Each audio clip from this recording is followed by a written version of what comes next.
I'm going to very briefly cover the concepts of bacteria and FATTOM.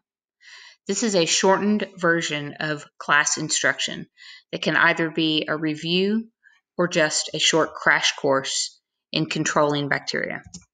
So one of the most important concepts that we deal with foodborne illness that is hard for my students to understand is that foods that are contaminated do not always smell or taste off. Contaminated foods can be made freshly, and they can look and smell normal.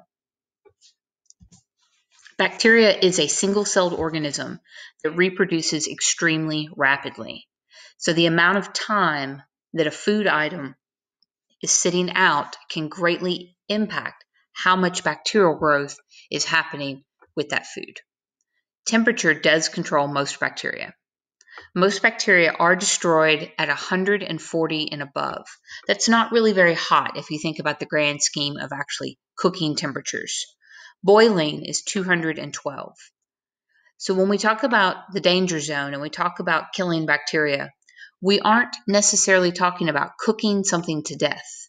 You don't really have to heat something very hot at all before you really kill almost all of the bacteria.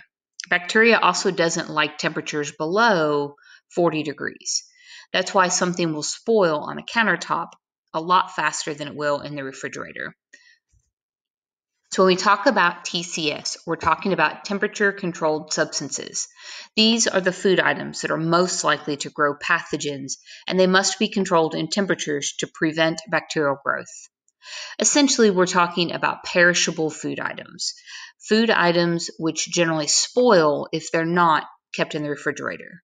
So we are not talking about food items that you can keep in your cabinet or your dry stock pantry.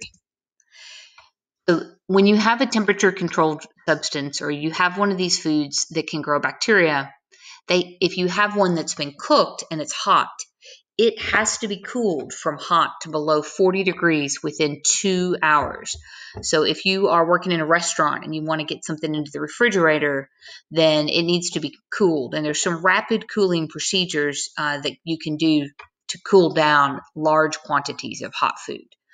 So when we talk about these type of food items, we are talking about dairy, so meat, milk, and cheese. We're talking about meat and protein items, tofu, eggs, fish, cooked starches, so pastas or potatoes, not the dry ones. So a dry pasta, dry rice, those items can be stored in dry stock.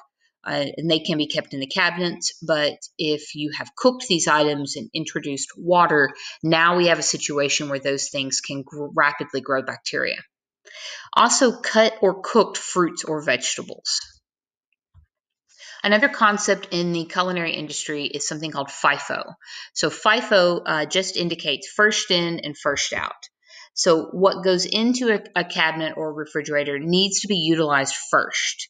So in commercial settings, this is one reason why labeling is so very important.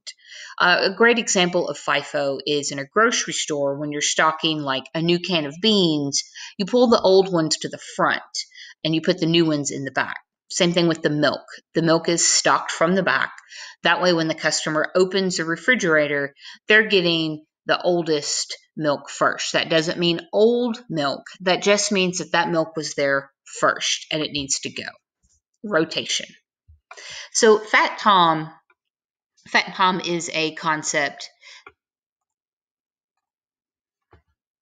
So FATTOM is the concept in which bacteria needs, just like all living things, certain things to survive. So bacteria must have food. It must have the right acidity. There's a time and temperature, which I've already kind of mentioned, and then oxygen and moisture. When we get into the food items, that's where we talk about the TCS food, those temperature-controlled substances. So bacteria like protein-rich foods. They like meat and eggs and dairy. And bacteria is going to grow on those items faster than an item that doesn't have protein. Bacteria, just like you, likes to live in a neutral pH. So when we talk about acidity, we're talking about the pH scale. So bacteria doesn't really care for acidic foods. So vinegar or citrus or tomatoes, these items are not really a favorable environment for bacterial growth. So here's a perspective here with food and the pH scale. And you can see here in the center, we're looking around neutral. So neutral would be around 7 or 8. And then the higher pH, you're going to have less bacterial growth. And same thing when you get way low as well. So time and temperature. Time and temperature abuse is the most common time that food is going to become contaminated and it's going to grow these pathogens.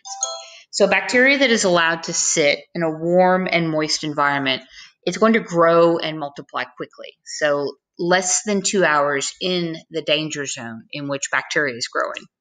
When we talk about the danger zone, we're talking about the temperature that bacteria really likes to grow. Below 140, or excuse me, below 40 or above 140, those are pretty safe zones. So below 40, we're talking about a refrigerator. Below 32, we would be talking about a freezer. So bacteria is not really multiplying and reproducing and growing and making more. Above 140, we have death of pretty much about most bacteria. But when we're looking at the danger zone, we're looking right here at room temperature. So do not let any foods sit out for more than 2 hours that needs to be consumed. Most bacteria does need to breathe oxygen. So when you're talking about a lot of bacteria, air is also necessary for most bacteria. There are anaerobic bacteria that do not need oxygen, and they can live like in canned food items. Botulism is one of the most dangerous, and that is something that unfortunately sometimes is common when people do like home canning. It's not super common in most of the foods that we eat. Bacteria also needs moisture to survive. Dry foods like crackers, uncooked rice or pasta, these are not likely to grow the bacteria. These can be stored in the cabinet, but once you introduce moisture and water, now we have bacterial growth.